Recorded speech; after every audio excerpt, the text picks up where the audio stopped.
lads, and welcome to a new video. This is ReviewTIJ today, and I'm doing the Raikkonen challenge here in China.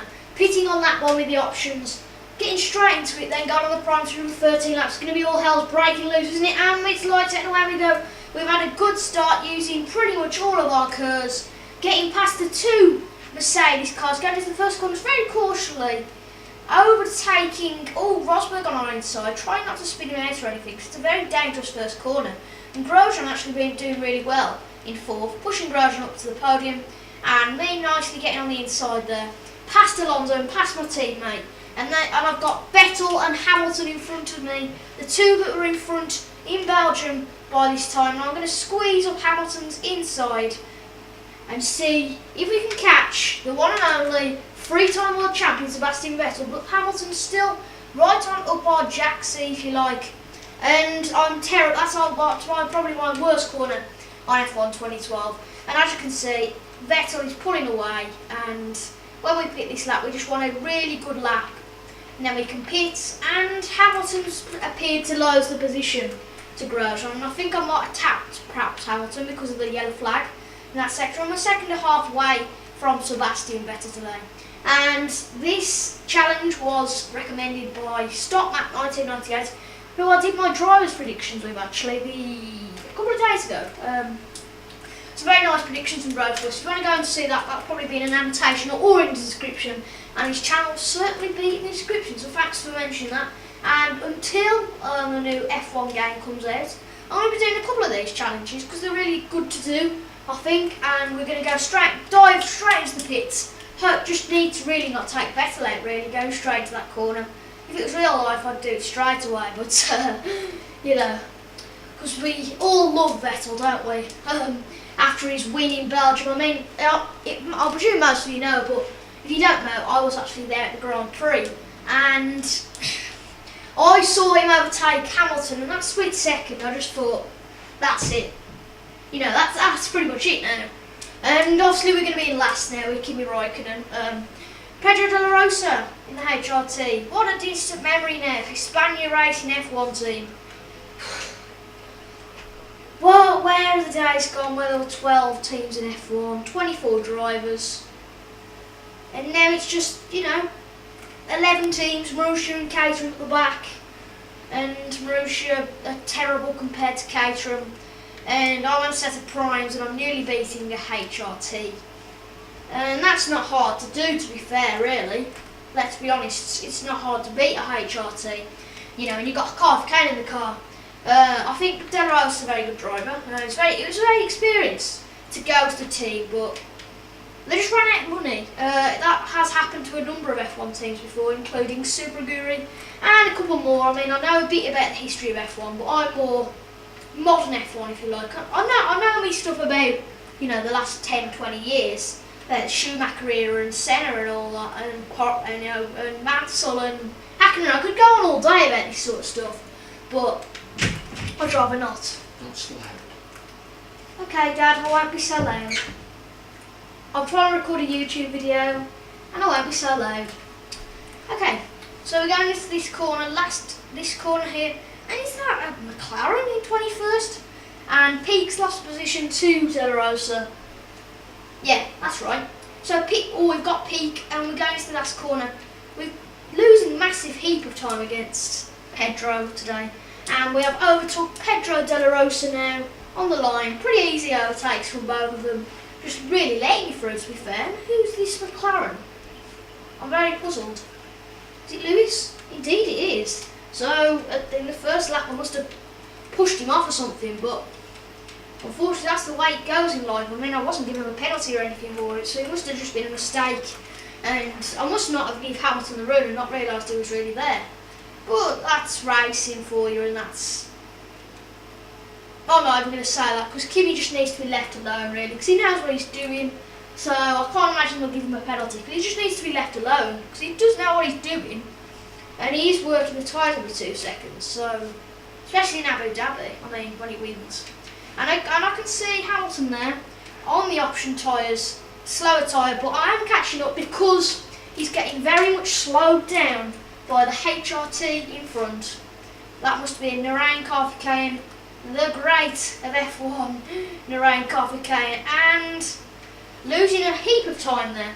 But Hamilton, I thought, unfortunately, we lost our opportunity with Hamilton, I think, because Hamilton's just going to swipe past De La Rosa. I think he's even going to do it before the DRS, and we've got DRS. So this is going to be an interesting three-way battle where Raikkonen, Raikkonen loses 2 places. We get past Raikkonen on the inside of Lewis Hamilton with bright light. Can we keep his position? Indeed we can. A brilliant overtake on Mr. Lewis Hamilton.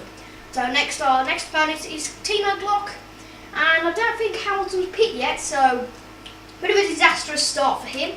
And we set a nice 1:45.54, and these tyres are probably going to go off the cliff by the end. But I did pick the primes because it'd be a little bit easier for me. You know what I'm like. But Timo Glock seems like a name from the past because he is. You know, this time last year he was in F1. I just don't get it. It's like Max Chilton. You know, he could not be in the sport next year. And we, just as I say that, we overtake Timo Glock on the inside pretty easily there. We've got a Williams in front now in the phase of past Maldonado. Bruno Senna? Okay, I was going to say Bottas, because I'm thinking I'm playing the new game for a minute here for some reason. But I've got Senna in front of me, and that is either Petrov or Kovalainen. And I believe his teammate's in front of him, because I can see like a green car in the distance.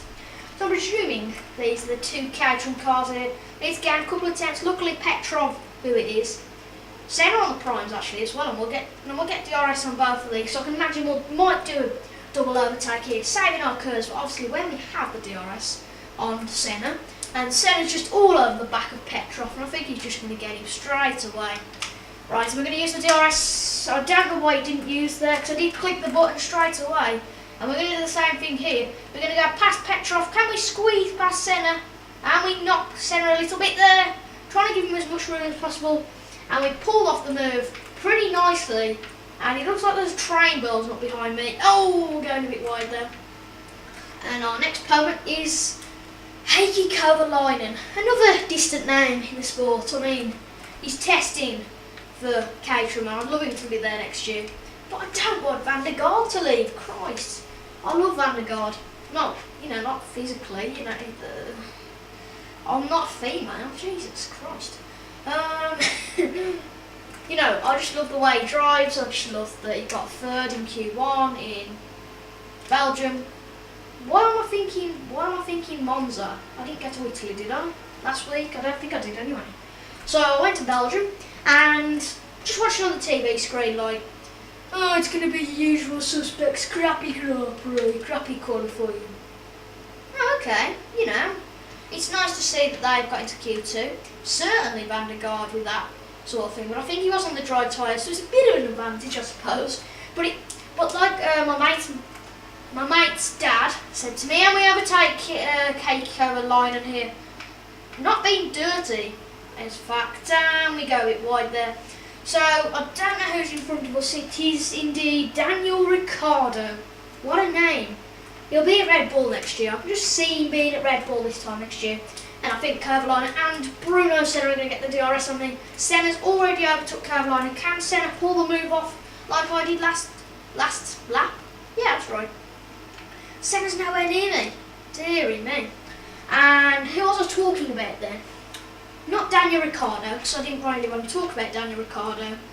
It wasn't Kovalainen either. Oh my god, I've just forgot my train of thought.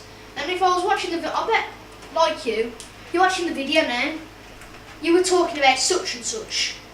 Yeah, you were talking about someone. Van der Gaard, that's right. Yeah, it was nice for them to get into Q2. I actually remember what I was saying, bloody hell, that's a shock. I actually remember what I was saying. So it was nice for them to get to Q2, but I felt a bit sorry for Charles Peake. You know, they were like, yay! And then everyone else was just like at the back of the grid, like Charles Peake. And I think Ricciardo must have had a failure, as I'm up to 15th, and Michael Schumacher, It must have been Schumacher then that's had a failure. Michael Schumacher! And he's still got merchandise, even though he has retired. For the second, I presume it'd be the last time now. You never know with Michael Schumacher because, you know, he could come back next year really, but there's been a hectic gap decrease. It was 15.9 seconds last time I looked, and now it's 7.9. Now, if everyone pretty much pitting this lap, I'll use the reach up and then I'll just pop on standard. And looks like Ricciardo's a couple of seconds away from the cars in front. I do actually like this mini map because, not the mini map, the big map, because if you have a mini map, you can't tend to see what's happening really in the rest of the field. And as well, you can work out what position, Ricciardo's in, or what position Grosjean's in, especially in a career mode. It's actually nice to know who's where, if you like. And let's see what position we come out of the pit stops, and I think we're going to overtake at least Roman Grosjean. So we've overtook a load of people, and we're into the points, which is always good. And we're going to have Fernando Alonso on the cold tyres. Going very slowly there, overtaking Fernando Alonso, and we're now behind who we were behind before we pit stopped, and that felt like a long time ago. It actually is now, 6 laps ago, 10 minutes ago. And I hope you guys are enjoying it. I'm glad you got to this point really, because this could be a very fun race.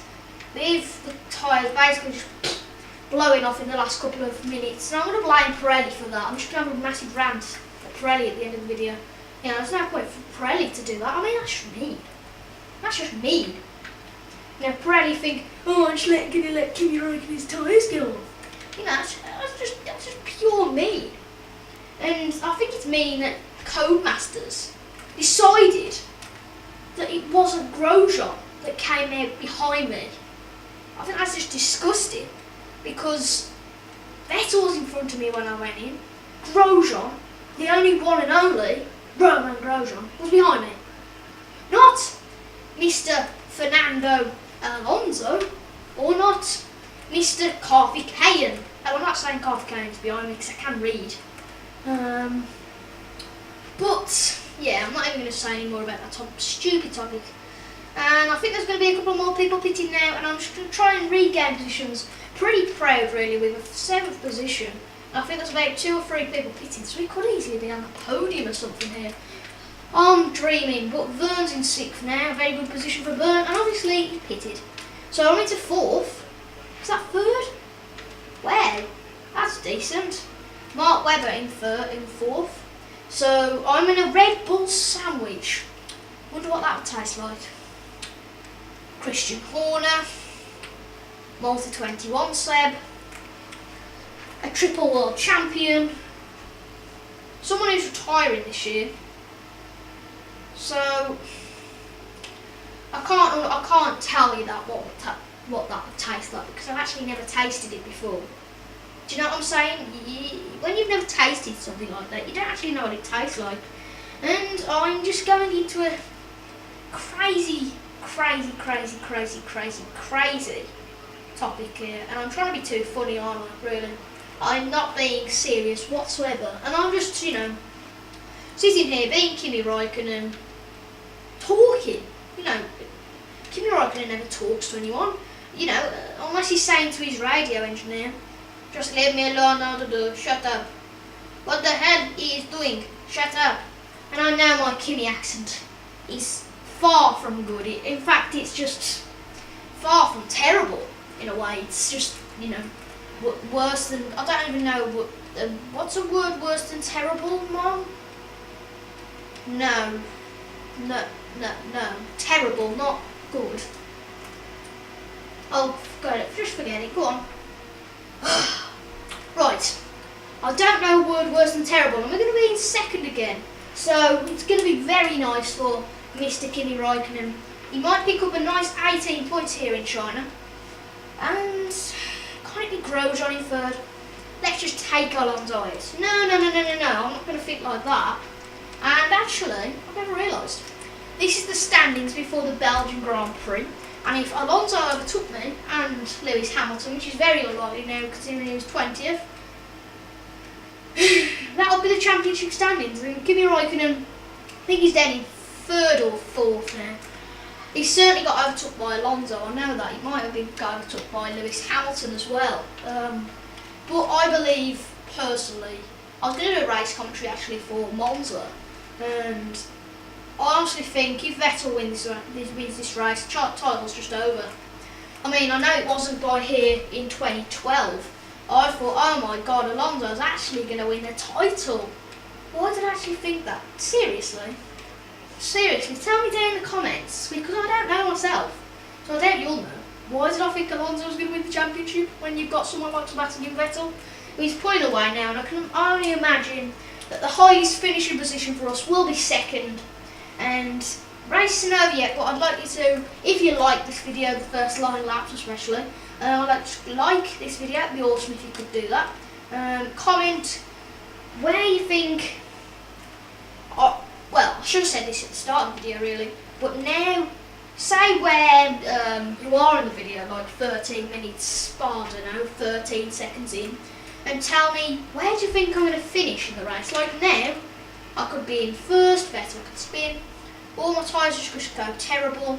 They're not that good now. To survive for another 5 laps, it's going to be tricky. And Alonso's only 2.5 seconds behind, so I could be in that massive train that goes down to about 7th, I think. So I could easily finish in about 7th here if my tyres just purely go, off and just, delaminate. But I'm sure they won't do that really. But I'm going to be quiet because my parents are in bed now. I don't know why I recorded this, it's a silly sign really. It's 10:15 now, and I never record a video at 10:15. I always record a video like at 12 o'clock in the day. I'm like, hello! And I'm ready to go to bed, basically now. After this video, I will go for a snooze, wake up on a Monday morning, thinking, well, what I've thought for the last 6 weeks really. I'll go back to school Wednesday. That is the worst feeling to have ever. And I know some people have already gone in, but they had a week off earlier than me. And the fact about school is, oh, it's the best part of your life, blah, blah, blah. In fact, it's the worst part of your life because you have to get up at 6 o'clock in the morning. You are entertained by curriculum plus teachers that don't teach you a thing for 6.5 hours.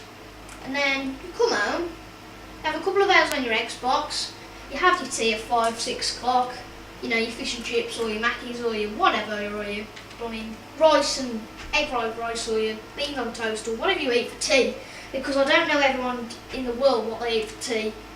I might eat, Chockies, Frosties in warm milk for tea, and someone else might eat, I don't know, a blooming steak buffet and that every night for tea, I don't even know. But yeah, have tea. And then if I've got a racing league like I do on a Friday, obviously it's the end of the week so it doesn't matter for school, but like on a normal school night, I'll go to bed at like 9 o'clock because I like to get up at 6 and get ready for a couple of hours for school the next day, which is understandable really for a couple, because I like to say silly. I like to watch Sky Sports News until 6:30. I'm gonna get changed in my school uniform. I don't honestly know how Alonso is overtaking me right now. That's one thing. And another thing is, I don't know why I'm talking about school in a Formula 1 video. And Alonso's just going to overtake us. We're going to do the one defensive move. We've probably gone a bit dirty there. Won't be surprised if we don't get a penalty there. But like I say, get up and get dressed. 6:30. It takes me about 5-10 minutes. And go down and watch the news for 10 minutes and we'll have some breakfast. And then come back up, brush my teeth and just sit there for 40 minutes, thinking, I'm going to school in a bit. Fantastic. And the 6 weeks are like, your parents say, you've had so long off anyway. Well, you haven't though, have you? That's, if you calculate 6 weeks of 52 weeks in a year, it's not that many, is it, on a ratio. And we have 2 weeks off at Christmas, 2 weeks off at such and such. So we probably have 36, I'm going to have a random guess at 36. I don't know why that number's just popped up. But I'm going to say we have 36 weeks school a year and 16 weeks off. Now, that doesn't feel a lot to me personally. I know I feel a bit stupid, like, oh, we should have the whole school year off and get homeschooled. That would even be worse, to be fair. But yeah, I think, every year since nursery reception when I was 3, 4. I was so cute at that age. Now I'm just a chubby little weirdo who plays F1 games to entertain him every day, you know. Do you know where I'm getting at? You know. But I think I've got to face the fact that till I'm 17, 18, I'm going to be at school, you know. Every year you have the 6 weeks off. Yay! You got 6 weeks off. Now I've got 2 days off. And unfortunately that's the way for life is, and I think everyone has to go through it. And then when you get to uni you have about 4 months off. So that could be entertaining. And well, I'll tell you what else is entertaining. I've got a massive train building up behind me, and my tyres are going off massively now. If you look at them tyres, bad. Alonso's going to overtake me, but he's actually not. Jenson Button, can he get a podium? Oh yes he can, and I've just helped him overtake Fernando Alonso. How nice am I? Honestly, how nice am I? I know I'm not going to get the win now, but you know, Jenson, I'm so nice to you. Now, the least you could do is hold them up, let me pull away. I can always set the fastest lap, and you can get a podium. You know, that's good for McLaren considering where they are at the moment. That's a good thing for McLaren. And I actually didn't tell you when. I don't know why I'm bringing this up because I was just talking about Button and McLaren. When I made a video once, I think it was about an hour long, and I finish up 58 minutes in. Go to turn my PC on, you know, stop the capture. Stops the capture, and then says something along the lines of something like, your computer must be shut down right now. Fantastic, so I couldn't really press anything, so it shut down straight away. It saved about the first 2 minutes of my capture and nothing else. Now, I think it was something like an F1 crash compilation or me rabbiting on a commentary for an hour. But I was so annoyed, I think I actually cried. You know, it's so bad, isn't it, when you do that? I mean, everyone's done that. Let's face it, everybody in the world's done that. You know, they've done something, they've committed so hard, and then it just goes at the wall. But anyway, we're going on to the final lap of this brilliant commentary, actually. You know, it's been terrible, but, you know, if you're still here, you've stayed this long, and I'm quite surprised you actually have, because I've just been talking rubbish for 14 laps, which isn't really an entertaining video, I'll be honest about that. But when I come to make this video, I thought, what should I talk about? And I had absolutely no idea. I thought, let's just go into it, you know, not knowing at all what I'm talking about. Let's just talk, you know, let's just talk to my viewers and let them know what's going on in TIJ's life and Toby's life, and you know, let's have a bit of fun with this YouTube, because YouTube is not a chore. YouTube is fun. YouTube is fun, lads. And I'm not trying to be a geek here or anything, but YouTube is actually very fun to make. You know, like the charity live stream. I could have ran 5 mile for that, or 10 mile, whatever, and I wouldn't have enjoyed that. But me playing games for 24 hours, I really enjoy that. You know, that's the best possible money raiser for me. And we're coming into the last sector now. I think my mum and dad are telling me to shush. And I have been on quite a bit, and it is nearly half past 10 now. We're coming around the last couple of corners. Sebastian Vettel, I'm not surprised really, has won the Chinese Grand Prix. And that's my attempt at the Raikkonen challenge done, and I finished in second, unless I do anything radical and lose my engine here. So, I've been TIJ. Thank you guys for watching. I finished in second today. Started on, I think in 8th on the grid. Pretty good race. Thank you for watching. I've been TIJ. And I'll see you guys in the next video. Okay, Mum, I'm coming off now. Okay, sorry.